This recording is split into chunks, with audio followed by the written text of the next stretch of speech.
तैयार है? स्टार्ट। वाद तथ्य। दिनांक 16/8/2008 को सुशील कुमार, प्रथम सूचना दाता PW1, अपने मित्र पप्पू मृत और उसके भाई प्रदीप कुमार PW4 के साथ प्रातः 3:30 बजे आजादपुर सब्जी मंडी में सब्जी खरीदने के लिए गए थे। विराम।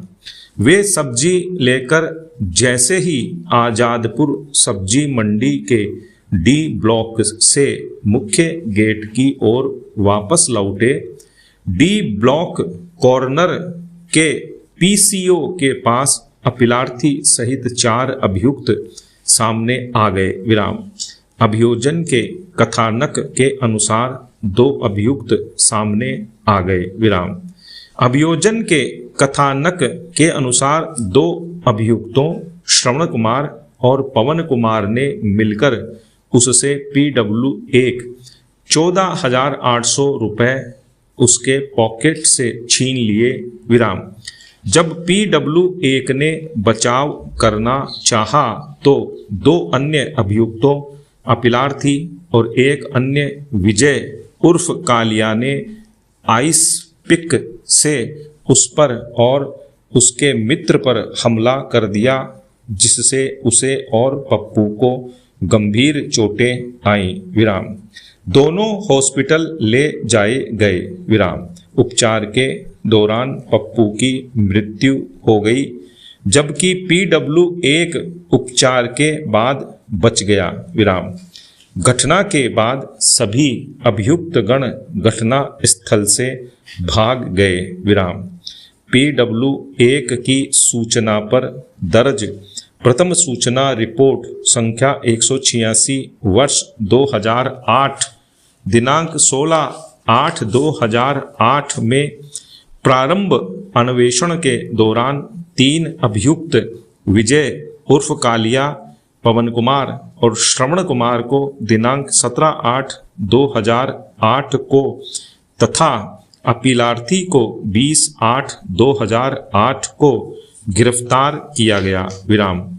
अन्वेषण के दौरान अन्वेषणाधिकारी ने अपीलार्थी को पहचान परेड कराने का प्रस्ताव दिया, किंतु उसने इस आधार पर अस्वीकार कर दिया कि पुलिस स्टेशन में पहले ही गवाहों के समक्ष उसे दिखाया जा चुका है। विराम। अपीलार्थी की सूचना पर अपीलार्थी के घर से अपराध में प्रयुक्त आइस पिक बर्फ तोड़ने वाला औजार जब्त किया गया। विराम। विचारणोपरांत विचारण न्यायालय अतिरिक्त सत्र न्यायाधीश द्वितीय रोहिणी दिल्ली ने साक्ष्य के आधार पर सत्र मामले संख्या 998 वर्ष 2009 में निर्णय एवं आदेश दिनांक 8/4/2011/27/4/2011 के द्वारा अपीलार्थी को भारतीय दंड संहिता की धारा 302, 392, 394 और 397 सपटित धारा 34 के अंतर्गत दोष सिद्ध एवं अन्य दंड के साथ धारा 302/397 के अंतर्गत आजीवन कारावास का दंड दिया, जिसकी पुष्टि अपील संख्या 1246/2011 में दिल्ली उच्च न्यायालय ने भी आक्षेपित निर्णय एवं आदेश दिनांक 28/2/2014 के द्वारा कर दी है। विराम। अतः अपीलार्थी ने यह SLP/अपील प्रस्तुत की। विराम। पैरा। निर्णय 1। दोनों पक्षों के तर्कों को सुनने के बाद हमारे समक्ष विचार के लिए निम्न प्रश्न उत्पन्न हुए हैं। पैरा 1। क्या उच्च न्यायालय ने विचारण न्यायालय के निर्णय एवं आदेश की आक्षेपित निर्णय एवं आदेश के द्वारा पुष्टि करके तथा अपीलार्थी की अपील निरस्त करके कोई त्रुटि कारित की है। पैरा 2, क्या कोई अभियुक्त इस आधार पर पहचान परेड कराने से इनकार कर सकता है कि पहचान परेड कराए जाने से पहले ही उसे प्रत्यक्षदर्शी साक्षियों को दिखाया जा चुका है और इन परिस्थितियों में पहचान परेड केवल उसके विरुद्ध साक्ष्य सृजित करने के अलावा कुछ नहीं है।